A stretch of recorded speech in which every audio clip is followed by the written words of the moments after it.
Charlotte reste immobile quelques secondes, assise au bord de son lit, les yeux fixés sur le sol comme si celui-ci pouvait lui offrir une réponse ou au moins un refuge. Son corps semble présent, mais son esprit est ailleurs, pris au piège d'un tourbillon intérieur qu'elle n'arrive plus à contenir. Quand Marie-Sophie frappe doucement à la porte, Charlotte sursaute, comme si ce simple bruit venait de fissurer une digue déjà fragilisée. Elle murmure qu'elle ne se sent pas capable d'aller au lycée. Sa voix est faible, presque étrangère, et elle ajoute qu'elle a mal au ventre. Ce n'est pas un mensonge, pas vraiment.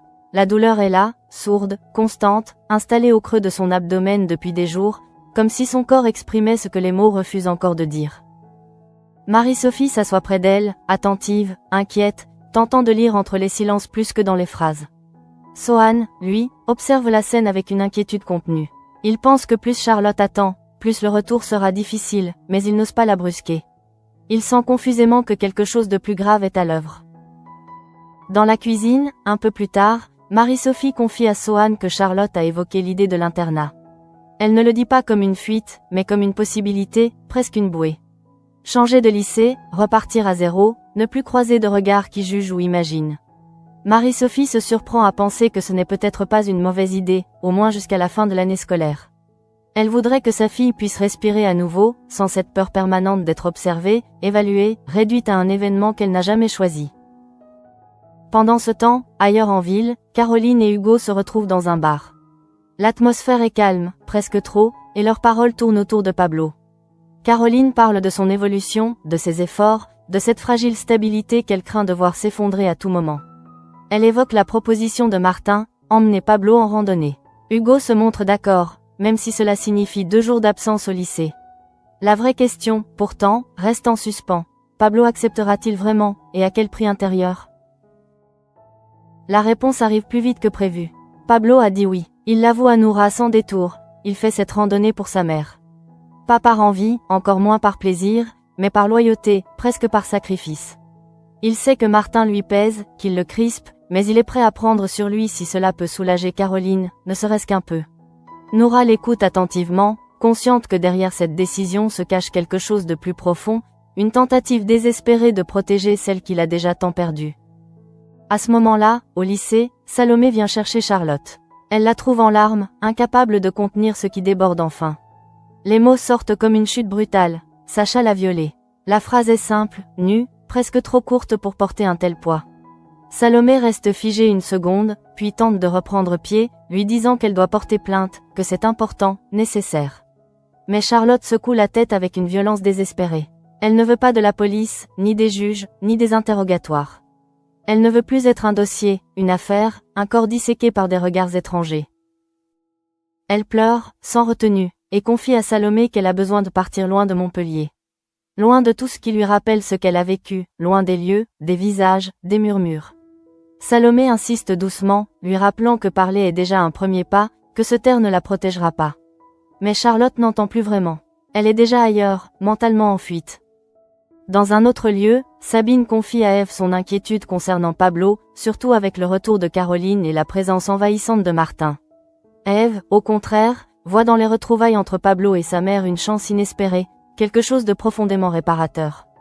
Pourtant, au moment où elle prononce ces mots, ses yeux s'embuent. L'image de Pablo avec Caroline fait remonter un souvenir enfoui, Elliot. L'émotion la submerge sans prévenir, et elle se tait, laissant les larmes dire ce que les mots n'osent pas formuler. Salomé réussit finalement à ramener Charlotte au lycée. Mais à peine a-t-elle franchi le seuil que tout se resserre autour d'elle. Les murs semblent se rapprocher, le bruit devient assourdissant, l'air irrespirable. Une crise de panique la saisit brutalement. Elle se réfugie dans les toilettes, s'enferme dans une cabine, tentant de reprendre son souffle, les mains tremblantes, le cœur battant à tout rompre.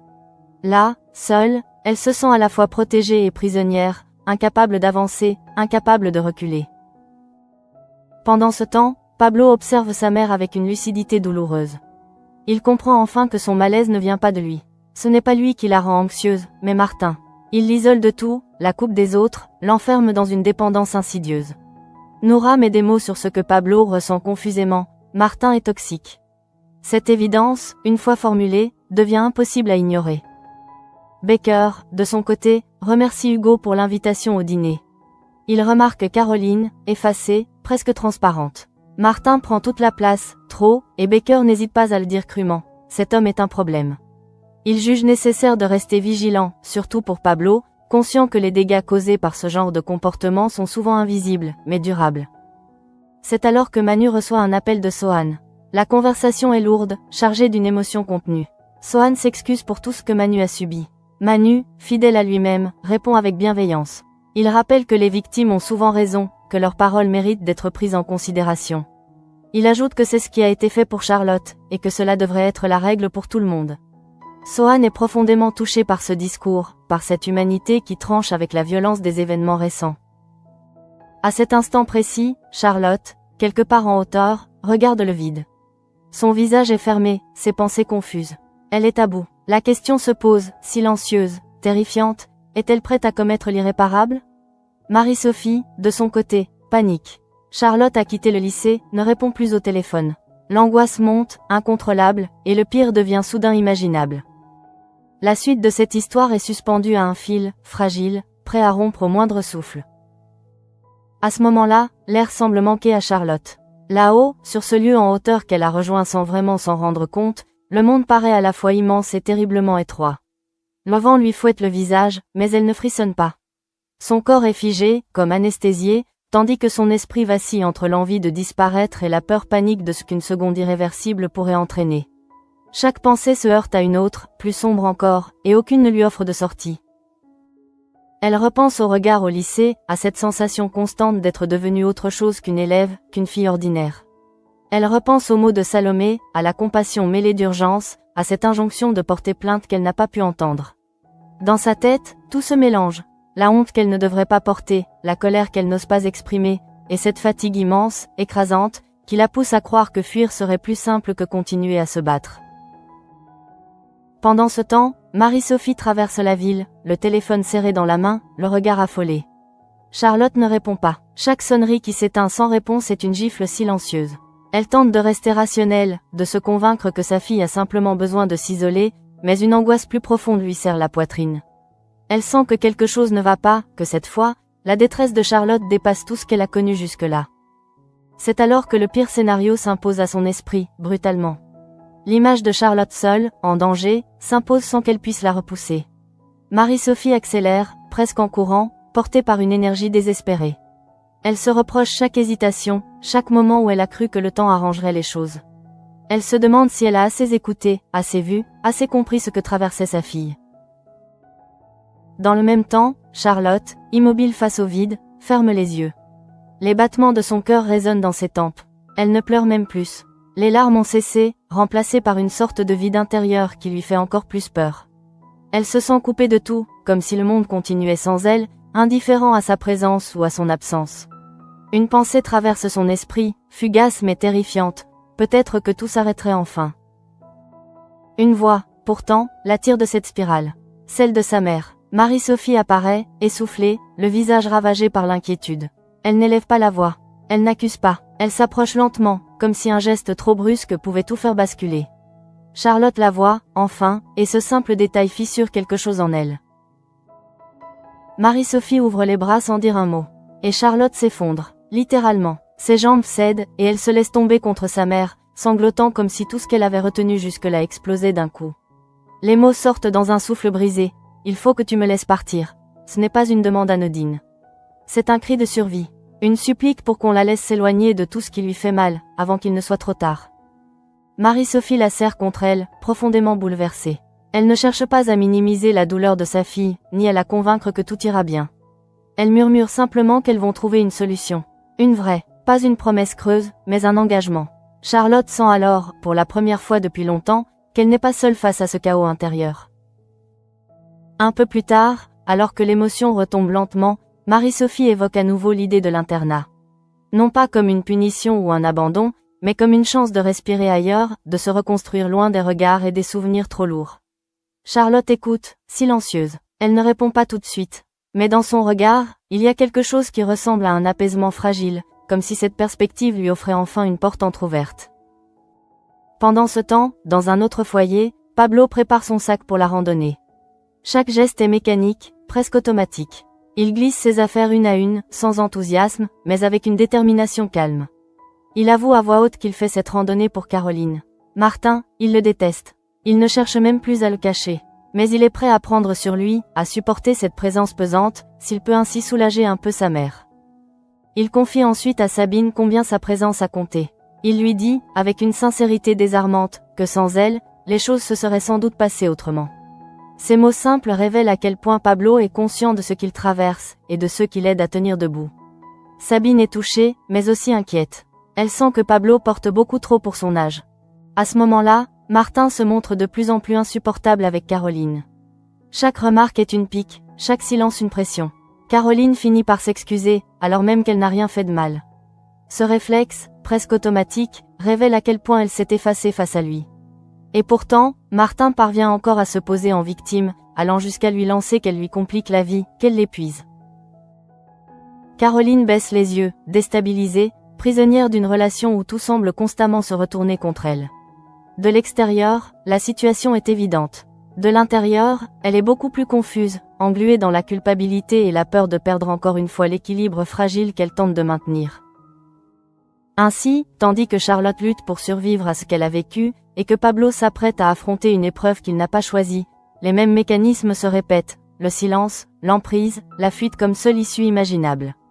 Et chacun, à sa manière, cherche désespérément un chemin pour ne pas sombrer. Dans le silence qui suit l'effondrement de Charlotte dans les bras de sa mère, quelque chose change imperceptiblement. Le danger immédiat s'est éloigné, mais la blessure reste ouverte, béante, et rien ne permet encore d'affirmer que la tempête est passée. Marie-Sophie le sait. Elle sent le corps de sa fille encore trembler contre le sien, comme si chaque respiration demandait un effort immense. Elle comprend alors que ce qui s'est joué là-haut n'était pas une crise passagère, mais le point de rupture d'un équilibre déjà trop fragile. Charlotte ne parle presque plus. Elle se laisse guider, docile, le regard souvent perdu dans le vide. Les mots qu'elle a prononcés résonnent encore dans l'esprit de Marie-Sophie. Partir, s'éloigner, disparaître du décor qui l'étouffe. Cette envie de fuite n'a rien d'un caprice adolescent. Elle est une nécessité vitale, un réflexe de survie face à une douleur que Charlotte n'arrive ni à nommer pleinement, ni à contenir. Une fois rentrée, Charlotte s'isole dans sa chambre. Elle s'assoit sur son lit, les épaules voûtées, les mains crispées sur ses genoux. Les images reviennent sans prévenir, comme des éclats incontrôlables. Elle se revoit au lycée, se sentant observée, jugée, réduite à un regard, à une rumeur, à une histoire qui n'est pas la sienne. Elle se souvient aussi de Salomé, de cette confession arrachée dans les larmes, de la violence de l'aveu et du soulagement fugace qui l'a suivi, aussitôt remplacé par une peur encore plus grande. L'idée de porter plainte continue de la hanter, non pas comme une solution, mais comme une menace. Dans son esprit, cela signifie replonger sans cesse dans ce qu'elle a vécu, répéter, expliquer, justifier. Elle a l'impression qu'on lui demanderait encore de prouver sa souffrance, de la découper en mots acceptables, alors qu'elle peine déjà à survivre avec ce poids-là. Alors elle se replie, persuadée que partir est la seule manière de se protéger. Marie-Sophie, de l'autre côté de la porte, lutte contre un sentiment de culpabilité écrasant. Elle se demande comment elle a pu ne pas voir plus tôt l'ampleur du mal-être de sa fille. Chaque souvenir récent est réinterprété à la lumière de ce qu'elle sait désormais, les silences prolongés, les refus d'aller au lycée, les douleurs inexpliquées. Tout lui apparaît soudain comme une succession de signaux qu'elle n'a pas su décrypter à temps. Elle pense à l'internat, encore et encore. L'idée lui fait peur, bien sûr. Laisser partir Charlotte, l'éloigner d'elle, alors même qu'elle a frôlé le pire. Mais en même temps, elle sent que garder sa fille ici, dans cet environnement saturé de souvenirs et de tensions, pourrait être tout aussi dangereux.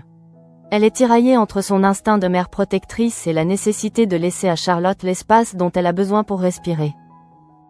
Pendant ce temps, Pablo tente de se concentrer sur les préparatifs de la randonnée. Mais son esprit est ailleurs. Il observe Caroline, de plus en plus effacée, presque absente. Chaque mot de Martin semble peser plus lourd que le précédent. Pablo ressent une colère sourde, mêlée d'impuissance.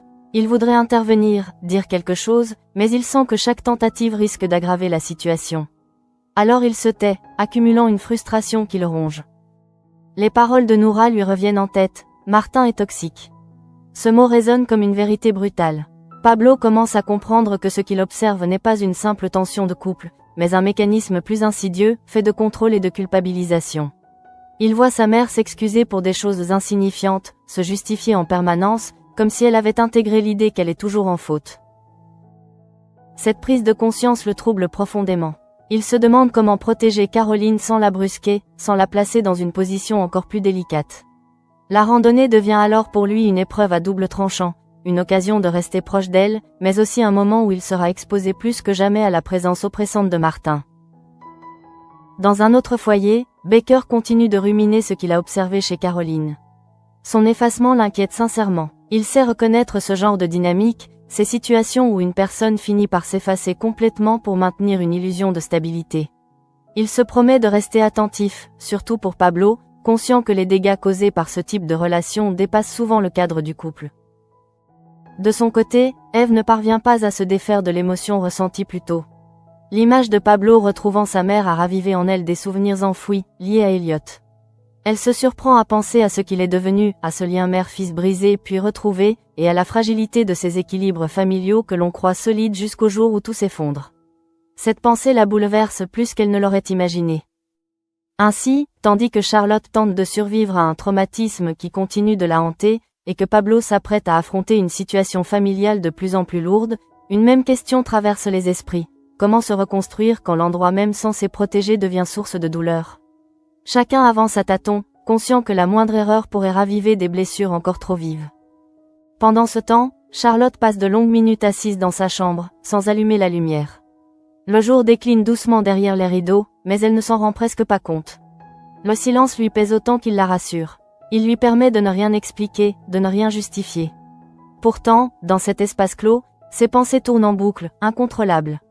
Elle se repasse chaque instant, chaque détail, comme si son esprit refusait d'abandonner ce qui l'a détruite. Elle se demande si partir suffira. Si changer de lieu peut vraiment effacer ce sentiment d'être sale, brisée, différente. Elle n'ose pas encore formuler la peur qui l'habite, et si, où qu'elle aille, elle restait prisonnière de ce qu'elle a vécu. Cette pensée la glace. Alors elle s'accroche à l'idée de l'internat comme à une promesse vague, imparfaite, mais nécessaire. Là-bas, personne ne la connaîtrait. Elle ne serait ni la victime, ni la rumeur, ni le silence gêné dans les couloirs. De l'autre côté de la porte, Marie-Sophie hésite à entrer. Elle sait que forcer la discussion serait une erreur. Elle repense à la manière dont Charlotte s'est effondrée dans ses bras, à cette phrase lancée dans un souffle désespéré. « Il faut que tu me laisses partir ». Elle comprend désormais que retenir sa fille contre son gré serait une violence supplémentaire, même si l'idée de la laisser s'éloigner lui arrache le cœur. Elle s'assoit dans le salon, épuisée, et laisse ses pensées dériver. Elle pense à l'école, aux enseignants, aux autres élèves, à tout ce qui a contribué à rendre le quotidien de Charlotte insupportable. Elle se promet de ne plus minimiser, de ne plus attendre que « ça passe ». Cette fois, elle veut agir, même si cela signifie accepter une distance qu'elle n'avait jamais imaginée. Dans le même temps, Pablo termine de préparer son sac. Il vérifie plusieurs fois qu'il n'a rien oublié, comme si cette minutie pouvait lui donner l'illusion de contrôle. À l'intérieur, pourtant, tout est déjà tendu. Il anticipe chaque instant de la randonnée avec une appréhension sourde. Il imagine les silences lourds, les remarques de Martin, cette façon qu'il a de se poser en victime dès qu'on le contredit. Avant de partir, Pablo observe Caroline. Elle semble nerveuse, plus que d'habitude. Elle évite son regard, comme si elle avait peur de dire quelque chose de travers. Pablo ressent alors un pincement au cœur. Il comprend qu'elle aussi se force, qu'elle accepte cette situation par fatigue, par peur de provoquer un conflit de plus. Il aurait envie de lui dire qu'elle n'a pas à s'excuser, jamais. Mais les mots restent coincés dans sa gorge. Martin, lui, occupe l'espace sans s'en rendre compte, ou peut-être en ayant parfaitement conscience. Il parle fort, décide de tout, impose le rythme. Lorsqu'il se montre désagréable avec Caroline, c'est presque imperceptible pour un regard extérieur, mais Pablo, lui, ne rate rien. Chaque soupir, chaque remarque déplacée, chaque reproche déguisé. Et toujours le même schéma, Caroline finit par dire « excuse-moi », même quand elle n'a rien fait. Cette répétition obsède Pablo. Il y voit désormais un mécanisme clair, presque prévisible. Martin la pousse à douter d'elle-même, puis se plaint d'être incompris, attaqué. Et Caroline, prise au piège, s'efface un peu plus chaque jour. Pablo se sent pris entre deux feux, l'envie de la défendre et la peur de tout faire exploser. Dans un autre coin de la ville, Baker repense à ce qu'il a observé chez Caroline. Son intuition lui dit qu'il ne s'agit pas d'un simple malaise passager. Il a déjà vu ce genre de relation, ces situations où la domination ne crie pas, mais s'insinue lentement. Il se promet d'être attentif aux moindres signes, surtout concernant Pablo. Il sait combien les adolescents sont vulnérables face à ce type de climat familial. Eve, de son côté, n'arrive pas à chasser l'image de Pablo retrouvant sa mère. Cette scène continue de résonner en elle, réveillant des souvenirs liés à Elliot qu'elle croyait enfouis. Elle se demande si, elle aussi, a fait tout ce qu'elle pouvait, ou si certaines blessures restent à jamais ouvertes. Cette réflexion la bouleverse, mais elle lui rappelle aussi pourquoi elle tient tant à soutenir les jeunes autour d'elle, à leur offrir un espace de parole quand tout vacille. Ainsi, tandis que Charlotte tente de se reconstruire sur des bases encore fragiles, et que Pablo s'apprête à affronter une épreuve qu'il n'a pas choisie, une tension sourde enveloppe tous les personnages. Chacun avance avec ses propres peurs, ses propres silences, conscient que la moindre faille pourrait tout faire basculer à nouveau. Dans la nuit qui suit, Charlotte dort par intermittence. Son sommeil est léger, haché, peuplé de sensations plus que de rêves. Elle se réveille souvent sans savoir pourquoi, le cœur battant, comme si son corps refusait de lâcher prise. Chaque fois, il lui faut quelques secondes pour se rappeler où elle est, pour s'assurer que rien n'est en train de se reproduire. Cette vigilance constante l'épuise davantage que la fatigue elle-même. Au petit matin, elle reste longtemps allongée, les yeux ouverts, fixant le plafond. L'idée de l'internat revient, insistante. Elle n'a pas encore dit clairement oui, mais elle sent que cette option devient de plus en plus nécessaire. Ce n'est pas une fuite honteuse, mais une tentative de survie. Elle sait qu'ici, chaque rue, chaque salle de classe, chaque bruit peut raviver ce qu'elle tente désespérément d'apaiser. Marie-Sophie, elle, n'a presque pas dormi. Elle observe Charlotte à distance, attentive aux moindres signes, aux moindres changements. Elle remarque le regard encore plus éteint de sa fille, mais aussi une forme de calme fragile, comme si le fait d'avoir parlé, même partiellement, avait déplacé quelque chose. Marie-Sophie choisit ses mots avec soin lorsqu'elle évoque à nouveau l'internat. Elle ne l'impose pas, elle le présente comme une possibilité, un cadre différent, un temps suspendu pour se reconstruire. Charlotte l'écoute sans interrompre. Elle ne pleure pas, elle ne se braque pas non plus. Elle hoche simplement la tête, lentement. Elle ne promet rien, mais ce geste suffit à Marie-Sophie pour comprendre que la porte n'est plus complètement fermée. Ce minuscule signe d'ouverture lui redonne un souffle d'espoir, même si elle sait que rien ne sera simple, ni rapide. Dans le même temps, Pablo quitte la maison avec son sac sur l'épaule. Le départ pour la randonnée se rapproche, et avec lui, une tension sourde qu'il n'arrive plus à ignorer. Il jette un dernier regard à Caroline avant de sortir. Elle lui sourit faiblement, comme pour le rassurer, mais ce sourire ne trompe personne. Pablo sent qu'elle se force, qu'elle joue un rôle pour ne pas alourdir la situation. Sur le trajet, Martin parle presque sans s'arrêter. Il donne des consignes, critique l'organisation, se plaint de détails insignifiants. Caroline tente de suivre, de répondre correctement, de ne pas provoquer de conflit. À plusieurs reprises, elle s'excuse, même quand Pablo ne comprend pas ce qu'elle aurait pu faire de mal. Cette accumulation de petits gestes anodins finit par créer un malaise profond. Pablo observe, analyse, encaisse. Chaque mot de Martin confirme ce qu'il redoutait déjà. Il ne s'agit pas d'une simple incompatibilité de caractère, mais d'un rapport de force constant. Martin se place toujours au centre, se présente comme celui qui supporte tout, qui subit. Et Caroline, peu à peu, disparaît derrière cette mise en scène. Pablo ressent une colère froide, mais aussi une peur diffuse, celle de voir sa mère s'enfoncer sans s'en rendre compte. Il repense alors aux paroles de Sabine, à celles de Noura, à l'inquiétude de Baker. Tous ont vu ce qu'il commence seulement à comprendre pleinement. Cette lucidité nouvelle est douloureuse, mais elle lui donne aussi une forme de détermination. Il se promet intérieurement de rester vigilant, de ne pas détourner le regard, même si cela signifie affronter des situations inconfortables. Pendant ce temps, Eve tente de canaliser l'émotion qui la traverse depuis la veille. Elle se surprend à penser à Charlotte, à Pablo, à tous ces adolescents confrontés trop tôt à des réalités qui les dépassent. Elle se dit que parler, écouter, soutenir reste essentiel, même quand les solutions semblent lointaines. Cette conviction lui donne la force de rester présente, attentive, malgré le poids de ses propres souvenirs. Ainsi, alors que Charlotte commence à envisager concrètement un nouveau départ, et que Pablo s'engage dans une épreuve où il devra composer avec une présence toxique pour protéger sa mère, les conséquences de ce qui s'est passé se déploient lentement. Rien n'est réglé, rien n'est refermé, mais des lignes bougent, discrètement, annonçant des choix déterminants à venir. Dans les heures qui suivent, Charlotte donne l'impression d'avancer à travers une épaisse couche de verre. Tout est là, autour d'elle, mais à distance. Les voix lui parviennent assourdies, les gestes semblent ralentis. Elle répond quand on lui parle, mais sans vraiment s'engager, comme si chaque interaction exigeait une énergie qu'elle n'a plus. Ce retrait n'est pas un refus des autres, mais une manière instinctive de se protéger.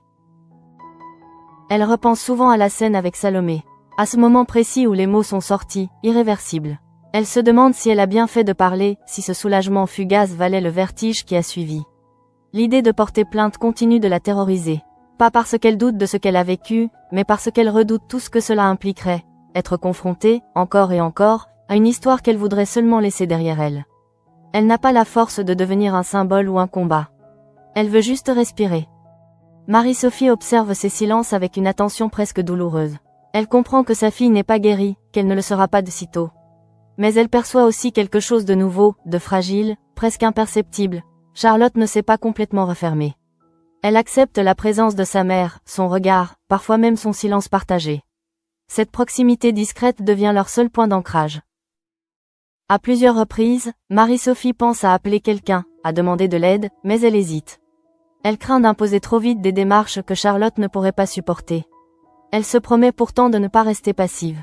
L'internat reste dans un coin de sa tête, comme une échéance qui approche, inévitable, et qu'il faudra bientôt affronter concrètement. Pendant ce temps, la randonnée commence dans une atmosphère tendue. Pablo marche en silence, attentif à chaque détail. Le décor pourrait être apaisant, mais il n'y trouve aucun réconfort. Martin impose le rythme, commande tout, se plaint de la fatigue, du trajet, des imprévus. Caroline tente de suivre, de ne pas se tromper, de ne pas provoquer de remarques désobligeantes. Pablo voit bien qu'elle n'est pas détendue. Son corps trahit une tension constante, comme si elle était en permanence sur le qui-vive.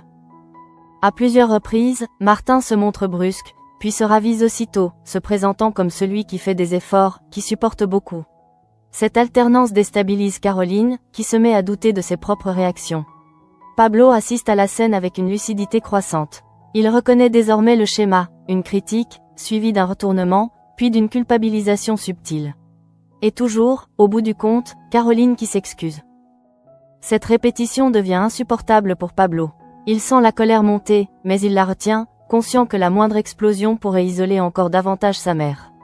Il se contente d'observer, de mémoriser, de comprendre. Cette posture d'observateur lui pèse, mais elle lui permet aussi de garder une certaine distance émotionnelle. Il refuse de se laisser happer par cette dynamique toxique. À distance, Baker reste préoccupé. Il n'est pas présent physiquement, mais son inquiétude persiste. Il repense à Caroline, à son effacement progressif, et à Pablo, pris en étau entre l'amour pour sa mère et le rejet instinctif de Martin. Il sait que ce genre de situation peut laisser des traces profondes, surtout chez les plus jeunes, et se promet de rester attentif à la moindre alerte. Ève, de son côté, continue de réfléchir à ce qu'elle a ressenti en voyant Pablo retrouver Caroline. Cette émotion n'est pas retombée. Elle comprend désormais qu'elle a ravivé une blessure ancienne, liée à Elliot, mais aussi une forme de regret diffus. Elle se demande si certains liens peuvent réellement être réparés, ou s'ils restent à jamais marqués par ce qui les a brisés. Cette réflexion la rend plus attentive encore à la fragilité de ceux qui l'entourent. Ainsi, alors que Charlotte avance lentement vers une possible reconstruction, sans certitude ni échéance claire, et que Pablo affronte une réalité familiale de plus en plus lourde à porter, les tensions continuent de s'accumuler. Rien n'explose encore, mais tout semble prêt à basculer au moindre faux pas. Chacun retient son souffle, conscient que les équilibres en place sont précaires, et que la suite dépendra de choix difficiles, peut-être douloureux, mais désormais inévitables. Dans la lumière incertaine de la fin de journée, Charlotte reste assise près de la fenêtre, immobile. Le monde extérieur continue d'exister, indifférent, et cette idée la trouble autant qu'elle la soulage. Les voitures passent, des voix résonnent au loin, la vie suit son cours.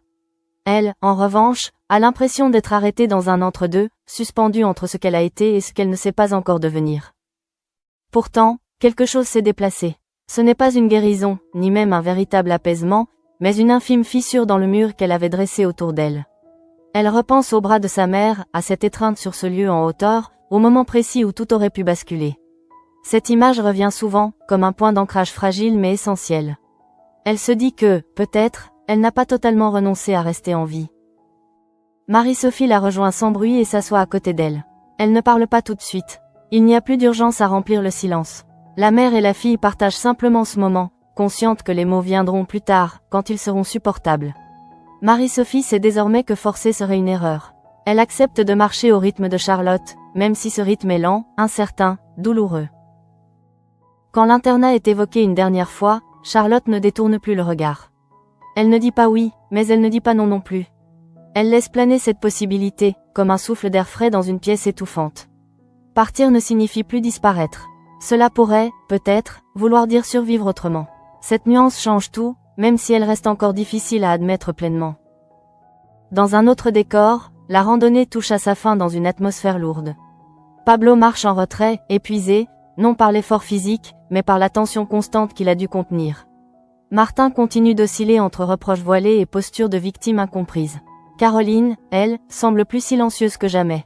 Son regard est fuyant, son corps crispé, comme si chaque geste demandait une autorisation invisible.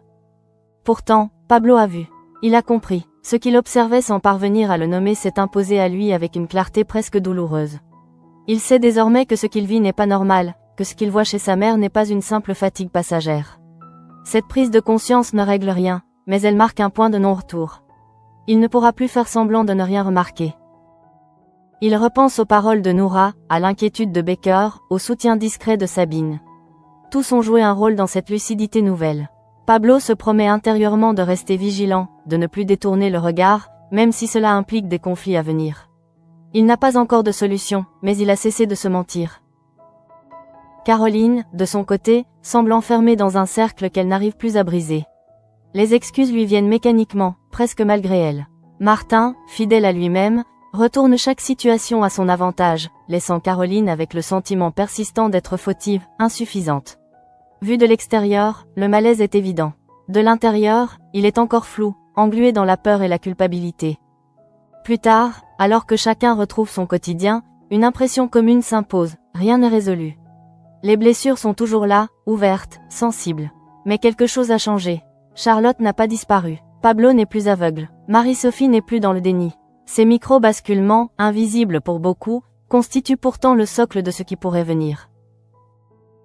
L'épisode se referme sur ces équilibres précaires, sur ces silences lourds de sens, laissant planer une question sans réponse immédiate. Comment continuer quand le passé refuse de se taire, et que le présent exige malgré tout d'avancer ?